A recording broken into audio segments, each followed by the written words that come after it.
नमस्कार। आशा करता हूँ आप सभी प्रसन्न एवं स्वस्थ होंगे। कई बार मुझसे लोग पूछते हैं कि डॉक्टर साहब, न्यूरोसर्जन और न्यूरोफिजिशियन में क्या अंतर है? न्यूरोसर्जन और न्यूरोलॉजिस्ट में क्या अंतर है? तो इसका उत्तर है कि न्यूरोलॉजिस्ट और न्यूरोफिजिशियन एक ही होते हैं और न्यूरोसर्जन अलग होते हैं। कुछ समानताएं भी हैं, जैसे न्यूरोसर्जरी की पढ़ाई और न्यूरोलॉजी की पढ़ाई दोनों ही पोस्ट ग्रेजुएशन के बाद होती है और दोनों ही 3 साल की होती है। जो न्यूरोसर्जन होते हैं वे एमसीएच किए हुए होते हैं या फिर डीएनबी किए हुए होते हैं, और जो न्यूरोलॉजिस्ट होते हैं वो या तो डीएम किए हुए होते हैं या फिर डीआरएनबी या डीएनबी किए हुए होते हैं।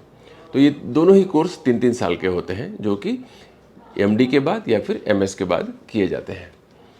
लेकिन न्यूरोसर्जन की पढ़ाई न्यूरोसर्जरी की होती है, मतलब वे सर्जरी करना सीखते हैं। अपने पोस्ट ग्रेजुएशन के दौरान जब वे एमएस की पढ़ाई कर रहे होते हैं, जनरल सर्जरी की पढ़ाई कर रहे होते हैं या डीएनबी जनरल सर्जरी की पढ़ाई कर रहे होते हैं, तब भी वे सर्जरी की ही प्रैक्टिस करते हैं। और जब वे एमसीएच करते हैं या डीएनबी न्यूरोसर्जरी करते हैं, तब भी वे सर्जरी की ही प्रैक्टिस करते हैं, न्यूरोसर्जरी की। वे करते हैं ब्रेन की सर्जरी, स्पाइन की सर्जरी, स्पाइनल कॉर्ड की सर्जरी, नर्व्स की सर्जरी, और भी बहुत सारी प्रकार की सर्जरीज होती हैं जो नर्व से रिलेटेड होती हैं, वे करते हैं। इसके विपरीत जो न्यूरोलॉजिस्ट होते हैं या न्यूरोफिजिशियन होते हैं, वे अपने एमडी के दौरान भी दवाइयों के संबंध में, डायग्नोसिस के संबंध में सीखते हैं, और वे जब डीएम की पढ़ाई कर रहे होते हैं या डीएनबी न्यूरोलॉजी की पढ़ाई कर रहे होते हैं, तब भी वे डायग्नोसिस की और मेडिकेशन की पढ़ाई करते हैं कि किस तरह से डायग्नोसिस बनानी चाहिए और कैसे क्लासीफाई करना है विभिन्न बीमारियों को।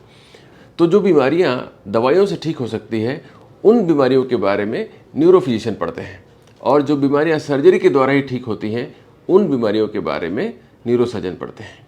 तो अगर आप दवाइयों से ठीक होने वाली बीमारी के लिए न्यूरोसर्जन के पास जाते हैं, तो इसमें न्यूरोसर्जन का कोई दोष नहीं है। यद्यपि आप उनके पास जाते हैं तो वे आपकी थोड़ी मदद करने की कोशिश करते हैं। मैं जानता हूँ कि अधिकांश न्यूरोसर्जन इन बीमारियों से ग्रस्त पेशेंट्स को, अगर वे उनके पास आते हैं तो उन्हें देखते तो हैं, लेकिन वे यूजुअली न्यूरोलॉजिस्ट को रेफ़र कर देते हैं। तो जो न्यूरोफिजिशियन हैं, वे अपने डीएम के दौरान या डीआरएनबी के दौरान एपिलेप्सी के विभिन्न प्रकारों के बारे में, उनके सिंड्रोम्स के बारे में पढ़ते हैं, विभिन्न प्रकार के हेडेक्स के बारे में पढ़ते हैं जिनकी तादाद सैकड़ों में होती है। वे मूवमेंट डिसऑर्डर्स के बारे में पढ़ते हैं, स्ट्रोक के विभिन्न प्रकारों के और उनके मैनेजमेंट के बारे में पढ़ते हैं, मल्टीपल स्क्लेरोसिस के बारे में पढ़ते हैं, स्पाइनल कॉर्ड की बहुत सारी समस्याएं जो दवाइयों से ही ठीक होती हैं उनके बारे में पढ़ते हैं, वे न्यूरोपैथी के विभिन्न प्रकारों के बारे में पढ़ते हैं। तो बहुत सारी बीमारियां ऐसी हैं जिनका सर्जरी से कोई लेना देना नहीं होता है। उनका इलाज न्यूरोफिजिशियन ही जानते हैं और वे ही उचित तरीके से उनका ट्रीटमेंट कर सकते हैं।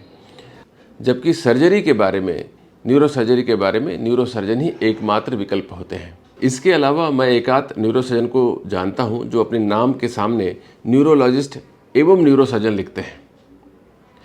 अगर हम ध्यान से देखें तो न्यूरोलॉजिस्ट का मतलब होता है जो न्यूरोलॉजी के बारे में जानता है या जो न्यूरो की बीमारियों के बारे में जानता है, वो न्यूरोलॉजिस्ट है। लेकिन इंडिया में न्यूरोलॉजिस्ट का मतलब है न्यूरोफिजिशियन, जिसने डीएम या डीआरएनबी न्यूरोलॉजी की पढ़ाई की है, वो न्यूरोलॉजिस्ट है। तो अगर कोई न्यूरोसर्जन अपने नाम के सामने न्यूरोलॉजिस्ट एवं न्यूरोसर्जन लिख रहा है, तो इसका मतलब है वह लोगों को भ्रमित करने का काम कर रहा है। तो ऐसे डॉक्टर से भी आपको बचना चाहिए जो अपने नाम के सामने न्यूरोलॉजिस्ट लिख रहे हैं, क्योंकि वे एक्चुअल में न्यूरोसर्जन हैं जिन्हें न्यूरोसर्जरी का ज्ञान है।